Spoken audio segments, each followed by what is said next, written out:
Saya mengaturkan terima kasih atas semua perhatian saudara. Saya meminta saudara untuk mengawal pencalonan Partai Nasdem terhadap saudara Anies Baswedan. Perjalanan masih panjang, teguh, katakan. Anies berharap ada aliran baru. Ini luar biasa, kalimat aliran baru ini menggemparkan kita semua. Ada apa ini?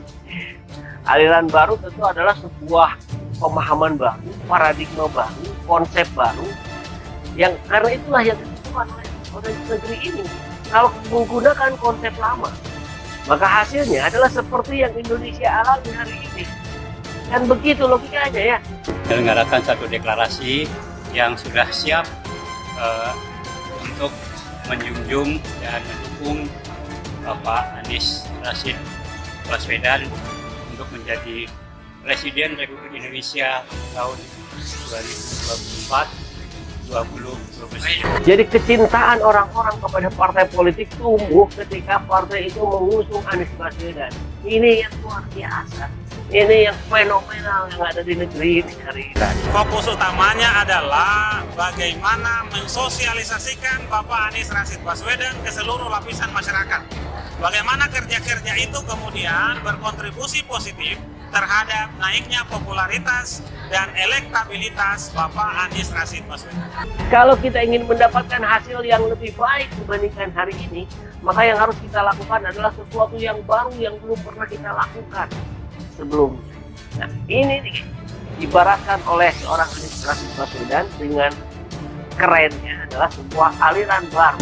Nah, konon masalahnya, persoalannya adalah apakah pengusaha cukup puas mendukung Anies Baswedan?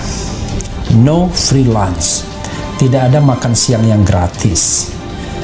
Apakah misalnya para pengusaha-pengusaha ini yang mendukung seseorang dalam pilpres kah, dalam pilkada kah, itu sudah mendapatkan porsinya atau tidak?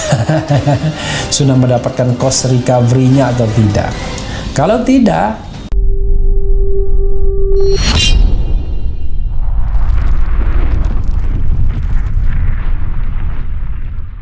Anies Baswedan dan Ganjar Pranowo, suka tidak suka, kalau kita bicara tentang selera publik tentu tidak terlepas dari Ganjar dan Anies ya.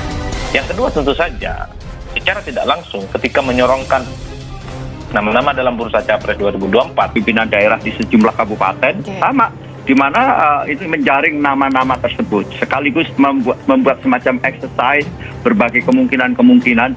Sekali lagi, jauh lebih penting adalah bagaimana kepentingan negara bangsa. Itulah selalu yang ditekankan oleh Pak Surya. Jadi memasangkan kalau benar inilah yang nanti akan terjadi, bagi kami pertimbangan semata-mata adalah itu nggak boleh tuh disampaikan tuh begitu tuh. Takut katanya ketua MUI DKI, wow, dukung Anies. Saya bilang saya nggak pernah mendukung Pak Anies, saya ngedorong beliau biar jadi. Gubernur DKI Jakarta dan langkah politik berubah seiring dengan peniadaan pilkada. Semua akan diserentakkan nanti di 2024. Nah, pada titik itu mau tidak mau kalau ingin tetap muncul sebagai calon yang kuat, detailnya orang-orang yang sengaja melakukan cipta kondisi untuk pembunuhan karakter atau karakter assassination kepada Pak Anies Baswedan. Termasuk Bung Adi Praitno itu tantangannya banyak dan tidak gampang. Itu sebuah keniscayaan. Dan ini namanya gagasan, namanya niat baik. Tentu ketika dia diterima, dia akan bisa dilihat. Cuma kemudian sekali lagi kami Pak Surya concernnya bagaimana kemudian pemilu kita adakan dalam suasana hati yang riang. Masih dalam suasana sawalan lah. Dua sahabat lama yang kemarin ketemu di Solo waktu nikahan adik presiden lalu saling ngobrol lah. Ya akhirnya kan Nasdem Tower ini menjadi magnet baru dalam politik Indonesia kan. Pak Prabowo ingin bersilaturahmi ke Nasdem Tower, lalu kemudian pengen makan siang. Itu yang kemudian ya menyambung silaturahmi itu kan sebuah kewajiban dalam kultur kita ya. Dan itu adalah aspirasi dari kawan-kawan di daerah itu banyak sekali. ada belasan kita bisa sebut, tentu termasuk Pak Anies karena surveinya tinggi. Nah, tentang calon yang akan diusung kita sudah punya kriteria baku. Apa kriterianya? Kriterianya adalah orang yang punya semangat keindonesiaan yang kuat. Oke. Kita ingin presiden yang akan datang atau wakil presiden yang akan datang adalah orang yang bisa menjamin bahwa keindonesiaan hari ini akan terus ada. Apakah sesuai dengan roh Nasdem, nasionalis dan juga demokratis? Itu akan menjadi Iya, nasionalis dan demokratis itu kan pengertiannya kan dia plural. Dia bisa melihat fakta bahwa di Indonesia ini, ya kita ini seperti ini, berbeda-beda tapi kita sudah komit untuk menjadi satu. Tetapi misalnya dalam pendekatan kekuasaan, apa keuntungan dari mendukung calon tertentu terhadap partainya? Ketika dibandingkan misalnya antara Ganjar Pranowo dengan Anies Baswedan, Ganjar Pranowo adalah kader partai lain yang sampai sekarang belum jelas keberadaannya apakah akan didukung oleh PDI Perjuangan atau tidak, sehingga ruang gerak buat Nasdem menafsirkan efek elektoral dari Anies dengan Ganjar itu memang lebih leluasa dilakukan oleh Nasdem terhadap Anies karena dia tidak dimiliki oleh partai manapun walaupun surveinya ada di bawah Ganjar Pranowo. Itu yang menurut saya bisa dilihat sebagai bentuk analisis. Itu juga yang kemudian kita bisa nilai dari apakah keuntungan dari Nasdem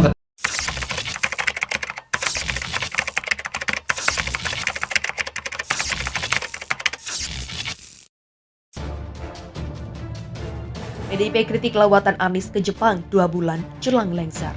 Anggota DPRD DKI Jakarta dari fraksi PDIP, Gilbert Simanjuntak mengkritik kunjungan Gubernur DKI Jakarta Anies Rashid Baswedan ke Jepang sejak Selasa 9 Agustus. Menurutnya lawatan mantan Mendikbud itu tidak jelas tujuannya. Itu lawatan yang tidak jelas, apapun yang disepakati akan dikerjakan gubernur berikutnya, kata Gilbert Ahad 14 Agustus. Tanya itu apapun hasil kunjungan Anies ke Jepang tersebut Gilbert belum tentu dikerjakan, terlebih saat Anies dinilainya lemah dalam hal manajemen pemerintahan. Dari hal yang bukan prioritas tapi malah dikerjakan sisa kurang dari 2 bulan menjabat, katanya. Gilbert menuturkan, hal itu juga tercermin dari program sumur resapan yang digembor-gemborkan hingga jelang akhir masa jabatannya. Aral melintang, program penanggulangan naturalisasinya dinilai gagal.